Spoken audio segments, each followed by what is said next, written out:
Ella loved weddings, not because of the party jollof rice, the music, or the glamour. She loved the joy that came with them, the shared laughter, the show of love, the colorful outfits, and the way people came together to celebrate. She never planned to become a bridesmaid so many times in her life. It all began with her cousin's wedding.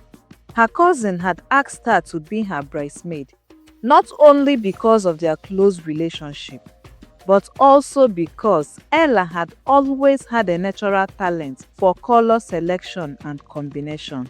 She spent hours choosing the perfect combination of fabric shade for the bridal train, selecting soft peach and gold tones that made everyone's complexion glow.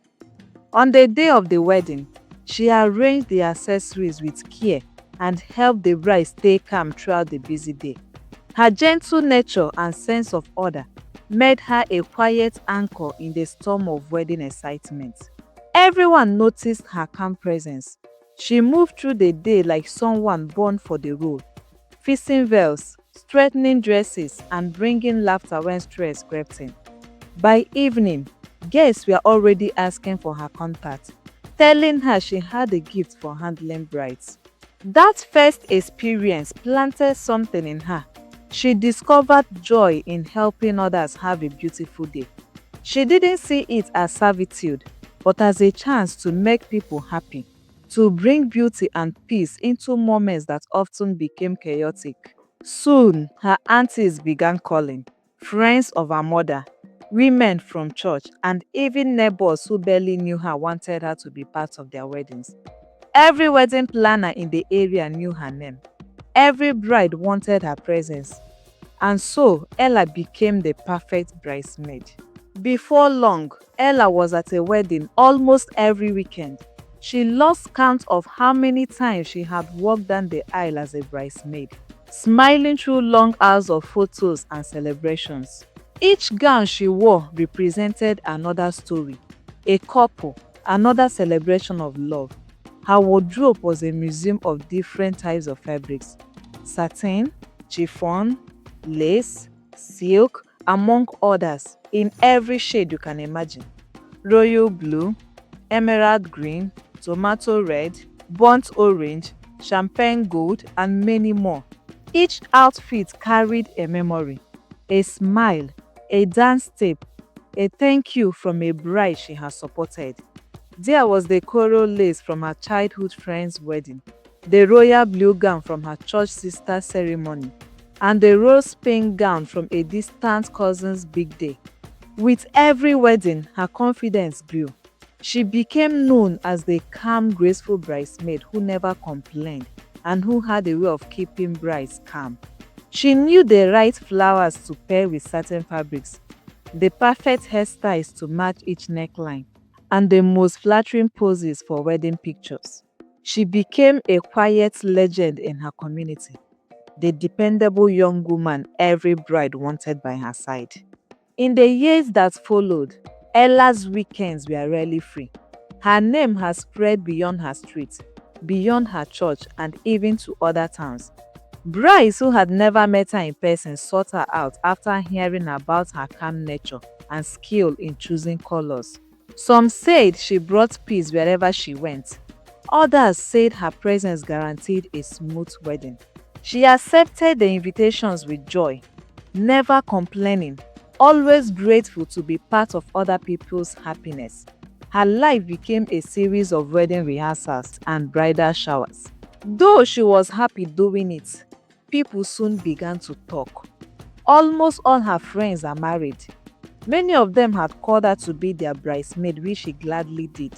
She had ensured their special days went smoothly. But as they built their families and moved into their own homes, Ella remained single, floating between other people's celebrations. Her mother's worry deepened with each passing wedding.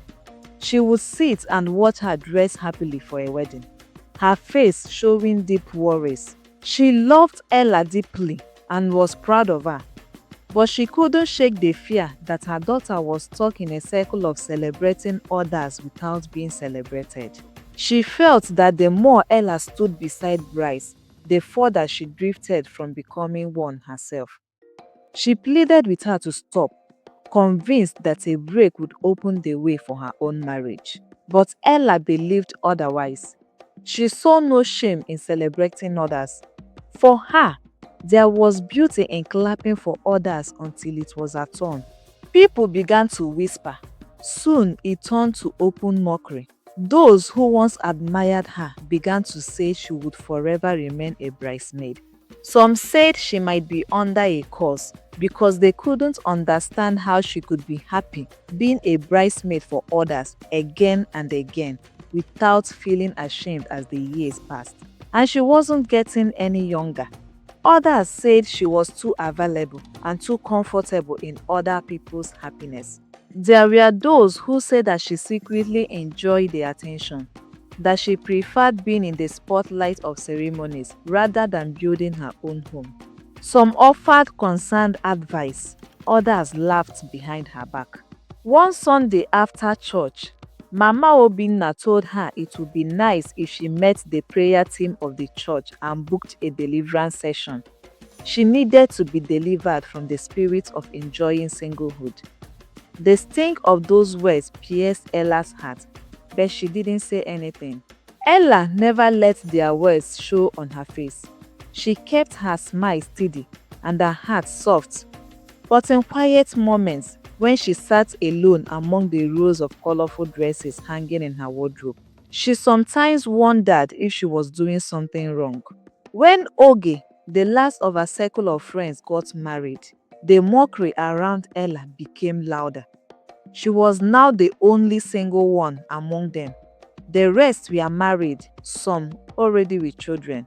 During Oge's wedding, Ella carried out her bridesmaid duty with her usual joy, but the insults weighed heavily. She began to lose confidence in herself.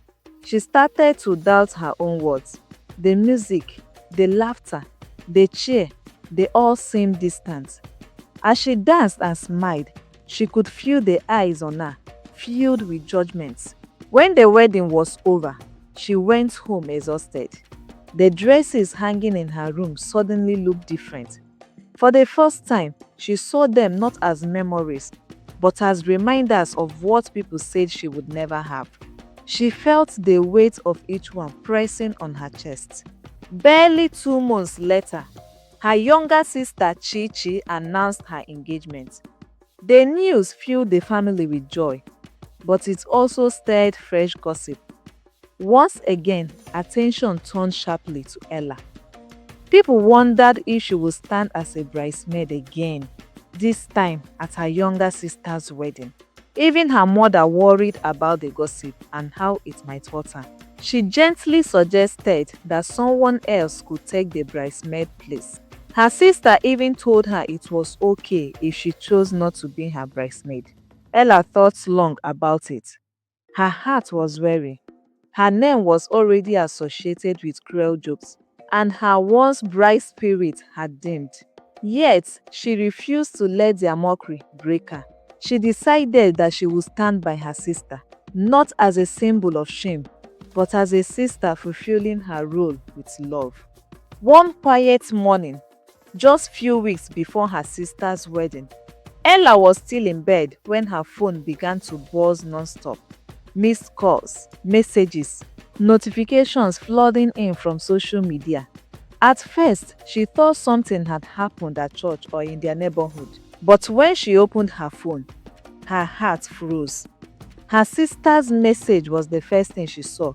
A short, panicked note telling her she was trending online. A video had been posted across all social media platforms. It was a cruel compilation of all Ella's past bridesmaid moments. The video was edited mockingly, filled with embarrassing scenes that never even happened. Captions suggested she was cursed to be a bridesmaid forever. People who had never met her began commenting. Some mocked her, others felt pity, and a few called her always a bridesmaid. Influencers picked it up for entertainment. Bloggers used it to draw traffic to their pages. Soon, she became a meme, a joke shared for people's amusement. The humiliation was unbearable. She could not walk the streets without attracting stares.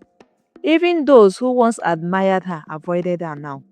The neighbors whispered, and at church, the congregation looked at her with mixed expressions. Some compassionate, some judgmental, most simply curious.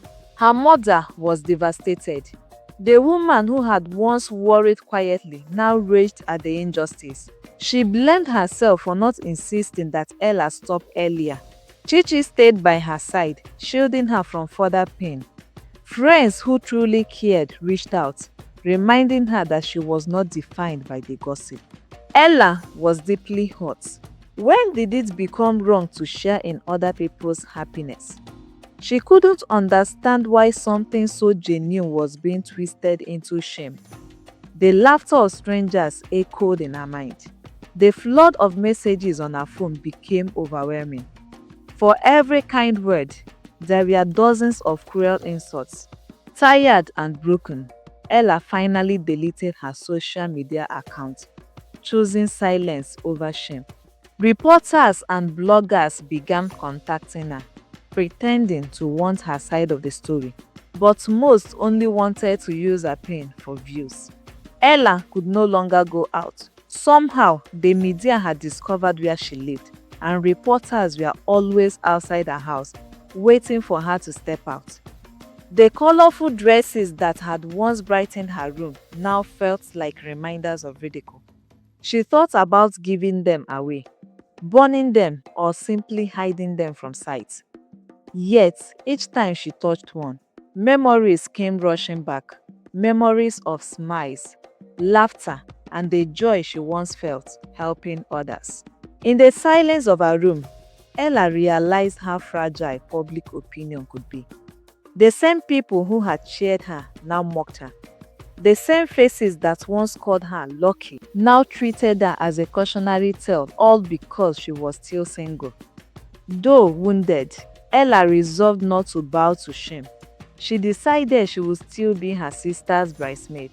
No mocking video would rob her of her dignity. As the wedding drew near, she prepared quietly, refusing to hide. For the first time in weeks, she stood before her mirror and looked at herself, not as the woman mocked online, but as the strong soul who had survived it all. The day of her sister's wedding felt like a breath of fresh air. She forgot about the internet, the people, and the mockery. She simply became the perfect bridesmaid she had always been. That day, her only goal was simple: to make her sister's wedding everything she had imagined and more. For the first time since the humiliation, she felt a measure of peace. Though some girls whispered and stared, she focused on her role. Her heart was steady. Among the girls was a young man named Daniel. He noticed Ella from afar, not for her looks or the stories that trended online, but for the quiet dignity she carried. When many saw her as less, he saw in her a kind of resilience that intrigued him deeply. Ella paid him no attention. She thought he was just another person who had come to see the infamous forever bridesmaid and get a story. But Daniel refused to give up. He kept showing up at her house almost every day with flowers. Each visit came with the same calm smile and kind words, never demanding, never forcing. Her mother urged her to give him a chance, but Ella was still careful and unsure. But then his quiet persistence slowly began to soften her heart. She finally agreed to see him, not out of excitement, but because something in his sincerity touched her weary heart. As time passed, Ella's bond with Daniel grew stronger. His calm presence brought warmth to her quiet world. She found herself smiling again, not out of duty or politeness, but from genuine happiness. He appreciated her for the very qualities others mocked: her loyalty, her ability to uplift others, her quiet strength. With him, Ella found the kind of love she has celebrated for years in others. It was during this peaceful season that the truth about her public humiliation came to light. The video that had nearly destroyed her was posted by a man whose marriage proposal she had turned down. But by then, it no longer mattered. Ella had healed and she had long moved past the pain. When Daniel finally asked her to marry him, it felt less like a proposal and more like a peaceful answer to years of waiting. The morning of Ella's wedding arrived like a dream she never expected to live. The sky was soft and bright, the kind of day that promised peace after a long season of rain. She thought long about the years she had spent standing beside Bryce. She remembered their laughter, their nervousness before walking down the aisle, and the joy in their eyes as they said their vows. Those were not empty moments, they were real. She had been part of something beautiful, even if others couldn't see it. And now, it was her turn to experience it, to walk down the aisle, not as a bridesmaid, but as the bride. Her mother's tears flowed freely, her heart full of pride and relief. The hall used for her wedding reception was the biggest in town, and it was completely filled. People came from far and wide to witness the celebration. Some came out of disbelief, wanting to see for themselves that she was truly getting married. Others came with pure joy in their hearts, genuinely happy for her. At the reception, what caught everyone's attention was the countless number of beautiful dresses displayed on the stage. Dresses from all the weddings where she has served as a bridesmaid. Ella proudly told the guests that each one represented joy, not shame. The gowns, once symbol of mockery, became symbol of resilience, love, and friendship. She shared them with those who wanted them, turning her story into an inspiration. Women came forward, taking the gowns with smiles and tears. By the end of the day, every dress had found a new home. She had turned what once humiliated her into a moment of kindness and grace. She had clapped for others until it was her turn to be clapped for. And when that turn came, it was worth every single moment of waiting. Moral of this story: celebrate others even while you wait for your turn. Ella's kindness and selflessness remind us that clapping for others doesn't reduce our own blessings.